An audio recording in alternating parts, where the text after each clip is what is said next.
Nah, inilah yang namanya makanya lagi patah-patah banget. Makanya gue juga bonyok kemarin di sini.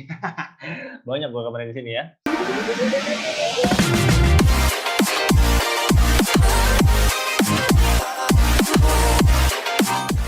Halo semuanya, balik lagi sama gue Kim Seung dari Trading Academy ID di Technical Friday. Tapi untuk edisi hari ini gue syutingnya di hari Kamis, jadi ini lebih ke Technical Thursday. Apa gue bikin ya Technical Thursday? Makin banyak coy. Nah, jadi memang hari ini gue, karena besok kemungkinan gue nggak bisa syutingnya untuk satu harian itu, karena gue juga bakal di luar, so gue untuk Technical Friday gue shootnya di hari Kamis hari ini. So minggu lalu memang nggak ada karena Papa juga tiba-tiba waktu mau syuting ada something yang terjadi, jadi sorry untuk nggak bisa update untuk minggu lalu. Nah, jadi untuk minggu ini tetap akan ada Technical Friday-nya, yang cuman gue syutingnya di hari Kamis aja ya. So perbedaan candle-nya satu hari doang kalau kita lihat dari daily time frame. So nggak banyak perubahan seharusnya, karena kita fokusnya di Technical Friday adalah outlook untuk harga kurang lebih seminggu ke depan gitu ya. Jadi harusnya nggak akan terlalu gimana-gimana, cuman ya kita coba lihat lah ya.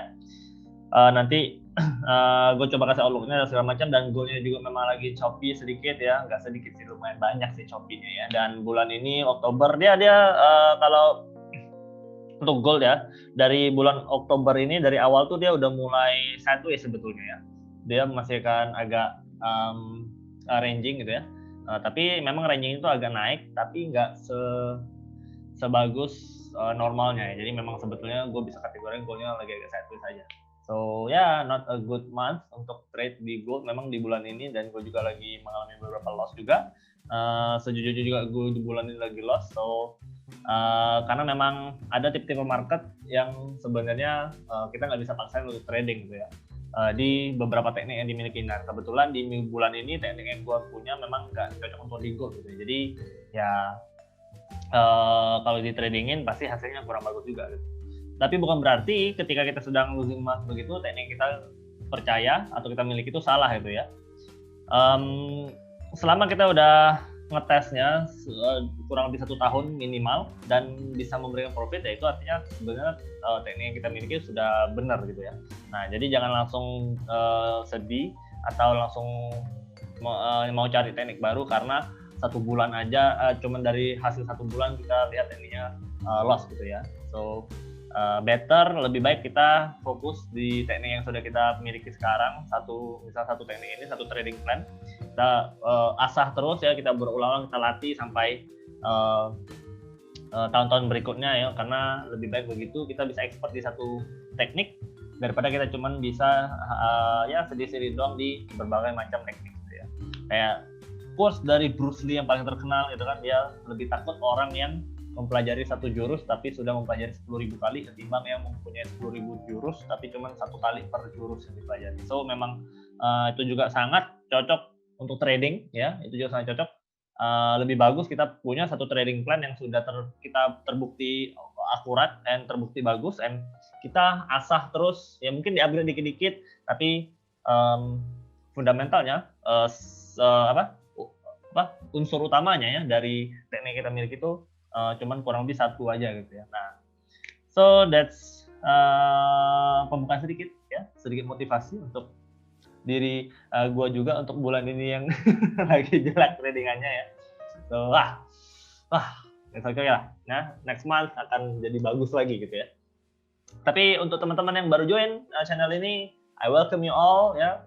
Kita udah mulai rame channelnya, dan sudah mulai di atas 10.000 subscriber, and I hope this channel can grow more to 1.000, 1 juta gitu ya, silver button, gold play button. Waduh, kita bisa mengedukasi lebih banyak lagi, dan kita bisa bikin environment trading forex lebih besar lagi.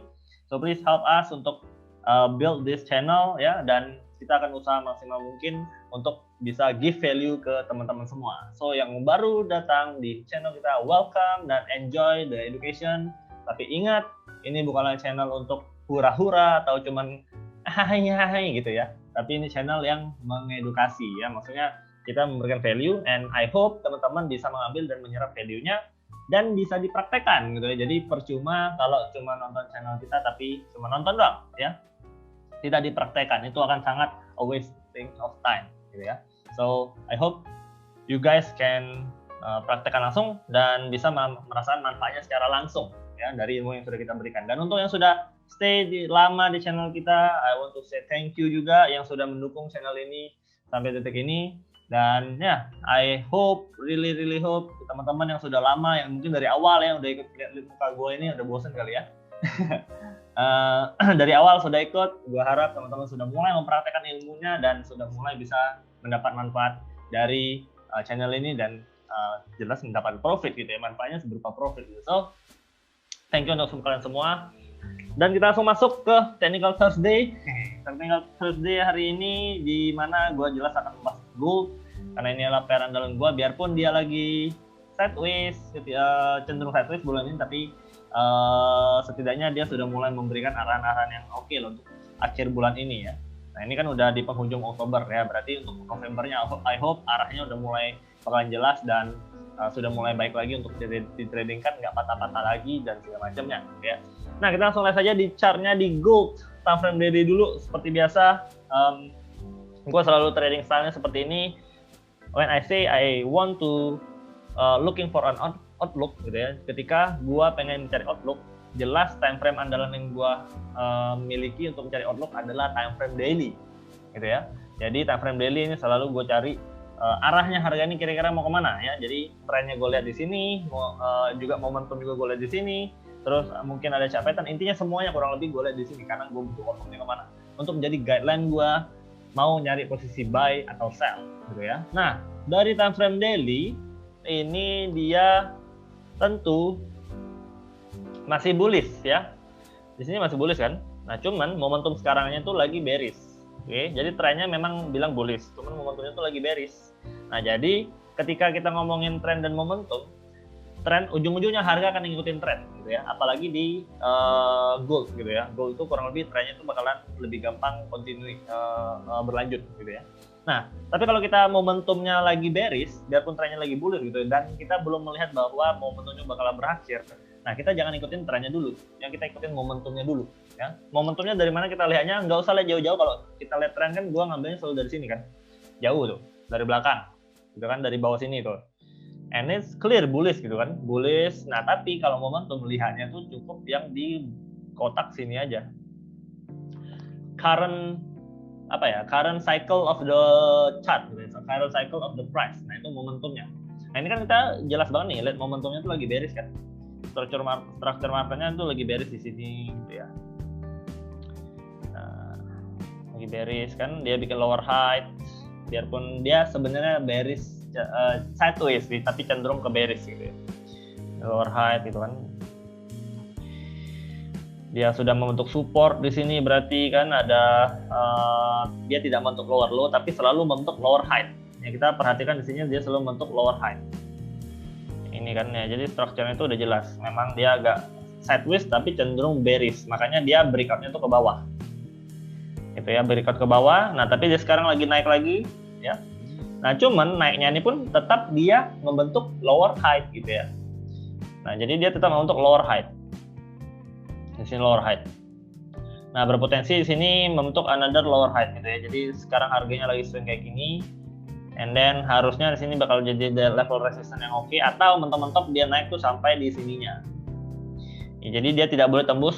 Kalau dia memang momentumnya masih bearish gitu ya, dia tuh tidak akan break dari si high yang di sini. Harga 19 berapa nih? 1965 66 gitu ya. Jadi harusnya dia paling mentok di sini doang, and then kalau dia memang masih momentumnya masih bearish, ya kalaupun dia naik dia bakalan tetap turun. Oke, mungkin membentuk another lower low. Tapi ya belum, kita sekarang belum lihat. Sekarang intinya yang kita bisa pastikan dapat adalah dia sedang membentuk lower high, dan lower high di sini. Nah, cuman di satu titik sini cukup menariknya dia agak cenderung naik di sini ya. Nah, jadi memang makanya kemarin juga dia cukup patah-patah itu karena ya begini gitu ya. So dia tuh lagi cenderung sideways, cenderung ke bearish. Dan dari bulan Oktober ya, itu ya. Dia kan udah bikin bottom nih di akhir September gitu kan. Nah, di bulan Oktobernya dari awal dari tanggal 1 di sini sampai sekarang tuh dia agak patah-patah gitu ya. Jadi dia udah bikin bottom, and then dia sempat naik tapi dihantam di sini swing high. Ternyata setelah swing high di tanggal 6 Oktober ini dia nggak jadi lanjut turun, padahal seharusnya udah lanjut turun, udah bagus banget ya kalau kita ambil nih swing satu ini. Kalau kita ambil dari sini ke sini, tuh. Ini udah bagus banget, ini udah zona sell ya. Nah, ini udah ada resisten kan. Tuh swing high yang satu ini ya. Yang satu ini. Oke. Nah itu harusnya lanjut turun, ternyata dia setelah bikin swing high, besoknya langsung berhenti, and then lanjut naik, berarti gue pikir awalnya, oh ini swing high-nya gagal gitu kan, swing high gagal, berarti swing low-nya mau nyala, swing high gagal, berarti harga mau lanjut naik gitu kan. Terus dia break out loh, dia break out dari high di sini gitu. Dia break out nih, dia break out, tutup candle Marubozu, wah yakin banget gue rasa untuk dia bisa lanjut naik gitu kan, karena dia udah Marubozu. Kalau dia ngekor beda cerita gitu kan, itu lebih enak lihatnya kalau dia ngekor, tapi ini dia Marubozu gitu kan. Terus ternyata next besoknya dia berhenti, langsung turun lagi, swing high, another swing high gitu kan. Nah, another swing high di sini. Nah ini false break berarti kan, oh ternyata biarpun dia Marubozu ada false break, gua rasa dia bisa lanjut turun, setelah swing high dia lanjut naik. Nah inilah yang namanya makanya lagi patah-patah banget, makanya gua juga bonyok kemarin di sini. Bonyok gua kemarin di sini ya. Jadi swing high, swing low kurang lebih kurang bagus. Nah sekarang dia udah mulai mau lanjut naik lagi nih, ya, mulai lanjut naik lagi si goalnya. Oke. Nah di sini kan dia udah ketemu level resistance-nya lagi gitu ya. Di sini. Nah, jelas kalau yang seperti ini gitu ya, gue lebih seret untuk lihat goalnya, gue menunggu dia benar-benar breakout gitu ya. Berarti gue nggak mau kena false break lagi, karena gue udah ada history si goalnya ini lagi patah-patah ya, efek dari karena ya tanggal 3 November kita tahu sedang mau pemilu dari US ya, the biggest event in the world sebenarnya, karena ya presiden US adalah orang nomor 1 di dunia gitu ya. Jadi pemilihan orang nomor 1 di dunia itu adalah event terbesar, dan jadinya orang indecisive gitu, jadi tidak bisa memilih ya. Jadi banyak patah-patah. Jadi supply and demand-nya tuh kurang lebih sebenarnya sideways itu kan dia kan lagi cenderung sideways, seimbang sebenarnya. Jadi kalau supply and demand-nya tuh lagi seimbang, harga market tuh jadinya patah-patah karena pergerakannya tuh dia nggak kemana-mana, sideways gitu ya. Jadi nggak naik nggak turun, jadi dia merata. Nah itu jadinya agak patah-patah, dan itu sangat commonly terjadi ketika sebelum event-event penting ya, salah satunya adalah pemilihan US di tanggal 3 November nanti. Nah jadi mungkin akan lebih membaik kalau sudah selesai US election gitu ya, presiden election di tanggal 3 November nanti sudah selesai. Nah itu mungkin baru akan terlihat nih arahnya nih si gold bakalan kemana. Tapi untuk sekarang memang gue masih membutuhkan konfirmasi yang sangat valid ya dari time frame daily-nya. Gue masih membutuhkan di misal sekarang I need to know ya, gue perlu tahu apakah dia breakout atau enggak nih di level 1930. Nah dia punya resistance kuat itu di 1930 gitu ya, 1930. Kalau dia masih bertahan, nah cenderung ini untuk gold bakalan lebih ke bearish. Nah tapi kalau dia breakout dan tutup harga di atas 1930 dengan gue kasih waktu 1 hari sampai 2 hari dia tutupnya di atas sana, gue bakalan lebih cenderung melihat si goldnya bakalan bullish. Oke. Nah jadi itu adalah zona pentingnya untuk outlooknya saja dari gold. I see ini seharusnya masih bisa lanjut breakout dari 1930. Cuman sekarang belum terjadi aja gitu ya. Nah, case-nya kalau dia ternyata tidak jadi breakout adalah jelas di sini dia bakal masih ketahan resisten, dia bikin another swing high ya, dia bikin another swing high. Next besoknya biar kita tidak terkecoh, biarpun dia sudah bikin swing high, kita lihat lagi apakah dia lanjut turun atau tidak. Kalau besoknya dia langsung bikin candle hijau ya, setelah dia bikin swing high, nah itu kan berarti patah lagi tuh ya, kita nggak mau masuk sell, kita malah maunya masuk buy. So ketika kita sudah tahu pola marketnya lagi patah-patah juga, sebenarnya ada rahasia atau ada bukan rahasia sih, ada celah yang bisa kita lihat atau kita ambil untuk masuk ke market gitu ya. Jadi ketika tahu market patah-patah berarti swingnya lagi tidak terlalu berfungsi ya. Jadi swing high muncul, besoknya langsung berbalik arah, maksudnya kayak swing high yang satu ini, swing satu ini muncul, besoknya candlenya hijau. Nah itu kan berarti swingnya mau patah nih. Jadi memang kita nggak bisa expect dia langsung lanjut turun ya. Jadi lebih besar ekspektasinya adalah dia lanjut naik karena swingnya langsung patah. So itu ketika market lagi patah-patah juga ya, kita bisa tetap menunggu konfirmasi dari swingnya. Cuman ketika dia langsung dipatahkan ya, biarpun tidak besar, kita langsung harus bisa react to the market. Jadi misalkan swing high-nya gagal, ya udah 1 hari, kita nggak perlu nunggu 2-3 hari, 1 hari aja udah cukup dan kita langsung balik arah. Oke, nah kayak gitu. Dan so ketika ini jadi swing high, berarti mungkin hari Jumat, video ini kan tetap di publikasikan hari Jumat gitu ya. Jadi ketika kita lihat di hari Jumatnya nanti teman-teman lagi nonton Technical Friday ya, yang ternyata chartnya tuh sudah jadi swing high gitu ya. Nah, tuh siap-siap aja menunggu untuk candle di hari Seninnya, berarti ya itu siap-siap untuk mencari posisi mencari posisi antara beli atau sell gitu ya, tergantung dari swingnya gagal atau tidak. Nah, terus case-nya lagi juga di hari ini ya, belum tutup sih candle hari ini karena ini baru jam 12 siang. Cuman ini berpotensi jadi inside bar. Inside bar di level resistance itu berarti harusnya dia memang bakal lanjut turun. Nah, cuman belum tutup candle ya. Baru ada doang, berpotensi doang ya. Jadi belum terkonfirmasi. Nah, terkonfirmasinya kapan? Besok waktu teman-teman nonton video ini. Kalau dia jadi inside bar di sini, more likely dia bakalan pecahnya ke bawah karena di level resistance dia lagi level resistance gitu. Jadi harusnya dia pecahnya ke bawah. Oke. Nah, jadi dari outlook daily-nya kurang lebih seperti itu. Terus gue juga melihat ada satu chart pattern yang berpotensi muncul di time frame daily-nya, banyak ya. Itu ada bearish flag. Oke. Nah, tapi bearish flag-nya ini belum jadi gitu ya, karena dia ketahan masih di level trendline, dia masih bakalan gue lihat sih masih akan membentuk swing ketiga gitu ya, swing high ketiganya. Ya gue pikir kemarin tuh di sini dia udah bakal jadi kan. Nah, di sini udah bakal jadi, langsung lanjut turun, ternyata tidak juga. Jadi dia seharusnya akan membentuk swing ketiga, yang berarti kurang lebih dia naik sampai sini lagi, and then baru dia pecahnya. Nah, jadi ada peluang juga dia bisa naik dulu, tapi ujung-ujungnya tetap bearish dari si flag ini. Makanya ketika ini terjadi kan, tapi kan dia naiknya tuh bisa sampai 1960 kan. Nah, jadi ketika kita sudah lihat dia breakout dari 1930, kita masih punya area 300 pips untuk kita ambil posisi buy-nya. Ujung-ujungnya dia paling ketahan tuh masih tetap di level 1960-an atau 1965. Itu menjadi level major resistance yang di sini.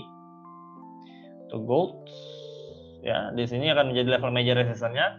So, jika dia memang menjadi flag, nah ini bakalan terconfirm ya, terconfirm dan ada rejection di 1965, kita bisa short sell bareng-bareng rame-rame dengan lebih yakin gitu ya. Nah, tapi untuk ini kayaknya bakalan muncul ya mungkin setelah Donald Trump kalah. Iya. Bukan pendukung enggak lah, jangan ya. Donald Trump seru kok. Seru kalau ada dia. Nah, jadi ya kurang lebih kayak gitu untuk di outlook daily-nya. Nah, mari kita coba sekarang lihat di lower time frame. Kita pertama turun ke H4 dulu. H3 di sini, H4 gitu ya. Nah, di H4-nya di sini sebetulnya cukup menarik ya untuk kita bisa tradingkan langsung, tapi ya balik lagi di H4 yang nanti kalau publikasi hari Jumat memang akan telat. Ya, jadi ini cuman gue untuk mengambil setup yang gue biasanya ambil juga gitu ya. Ini kan dia kalau kita ke H4-nya itu udah sebenarnya udah cukup baik bullish-nya ya, udah kenaikannya udah cukup oke gitu ya. Harganya tuh udah cenderung agak bullish kalau kita turun time frame-nya. Dan di sini EMA-nya awalnya dari agak ke tengah-tengah gitu ya, karena dia masih sideways, terus dia cenderung di bawah EMA, terus harganya masih balik ke tengah lagi. Nah, di sini dia udah mulai crossing ya, dia udah mulai crossing, and then harganya nih ada berpotensi yang gue lihat di sini membentuk higher low. Oke, dengan konfirmasinya adalah rejection dari EMA 21 gitu ya. Jadi semoga waktu kalian nonton ini harganya betulan terjadi seperti yang gue gambar ya. Dan di sini ada level Fibonacci pentingnya di harga 1909 and ya di sini 1913. Kalau kayak gini biasanya gue ambil tengah ya. Nah, ini kalau ada swing low di H4 ini gue bakalan beli gitu ya. Ini kalau ada swing low di H4 gue bakalan buy karena dia udah berpotensi membentuk higher low gitu ya, bentuk higher low, and then gue ekspektasinya dia bikin higher high. Biarpun false break, at least dia ada higher high-nya.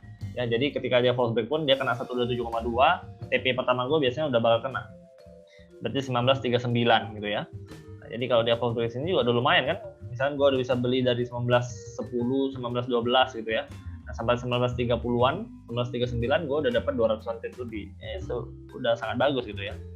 Nah, jadi di sini gue melihat ada berpotensi dia bentuk higher low dan menjadi ABCD bullish konfirmasinya jelas dari swing low. Kalau nggak ada swing low, nih gue nggak akan ambil. Kalau ada swing low, udah pasti. Nanti juga gue akan kasih sinyal kalau ini terjadi swing low di sini. Ya, gue kasih sinyal di command center lah, jelas gitu ya. Command center dong. Nah, so ini untuk gold untuk sekarangnya berpotensi memang lanjut, ada kemungkinan bisa lanjut naik. Tapi ya again dari time frame daily-nya momentumnya lagi bearish dan lebih banyak peluangnya untuk dia lanjut bearish-nya ya, karena ada flag, terus ada inside bar, terus segala macamnya. Jadi memang mungkin untuk minggu depan goalnya masih bisa bearish dulu gitu ya. Nah, untuk di trading sekarangnya, tapi memang di sini ada peluang untuk bisa masuk beli gitu ya. Tapi gue bakal melihat di H4 karena di H4-nya gue rasa lebih meyakinkan ya. Rejection swing low dari H4 di sini akan menjadi trigger entry yang sangat oke untuk masuk buy di gold. Habis jadi bullish, terus memang tidak ada divergence, cuman dia udah mulai bikin structure higher low, so it's good and bisa diambil sebenarnya. Nah, jadi kalau teman-teman melihat tipe market kayak gini juga, ya biarpun lagi patah-patah, ya tetap sebetulnya masih ada harapan gitu ya, untuk kita bisa tradingkan gitu ya. Apalagi di pair yang kita andalkan, yang kita suka. Buat gue di gold. Nah, cuman kemarin tuh memangnya kurang lebih tidak terlalu bagus. So ya, gitu lah. Trading in the end, memang trading ini ujung-ujungnya is all about managing the risk gitu ya. Jadi bukan tentang cuman profit gitu ya, enggak juga, tapi it's all about managing the risk. Percuma kita ya profit, tapi sekalinya loss habis kan, ya buat apa gitu kan. Jadi harus benar-benar di manage risk-nya, biarpun harus bisa bertahan, misalkan konsekutif loss-nya adalah amin-amin 10 kali gitu ya. Nah, itu harus bisa bertahan di situ ya. Kalau gua sih kurang lebih situ. Kalau teman-teman di bawah itu kan bisa sampai 20 kali, 30 kali, tergantung dari risk per trade-nya berapa persen kan. Nah, itu yang harus dibikin dalam trading account biar kita bisa survive in this game in the long run dan kita bisa meraup profit ya. Jadi nggak loss terus gitu loh, jadi nggak margin call terus gitu loh, jadi nggak memperkaya broker terus gitu loh itu ya. Nah, jadi benar-benar risk manajemennya harus baik, dan biarpun lagi beruntun loss 3, 4, 5 kali ya, that's trading gitu, that's the part of the game yang harus kita terima pahitnya gitu ya.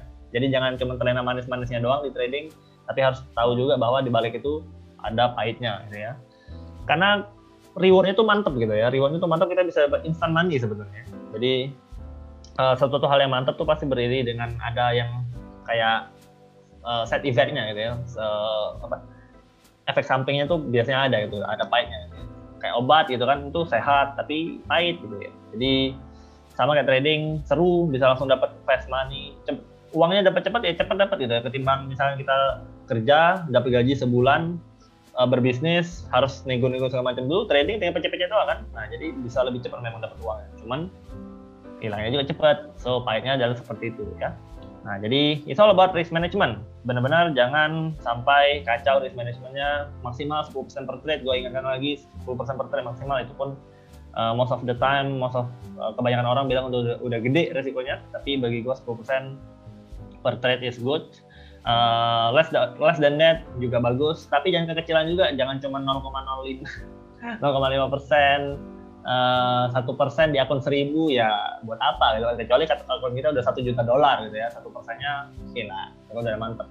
Nah, jadi ya that's how we trade, dan that's how we manage the risk ya.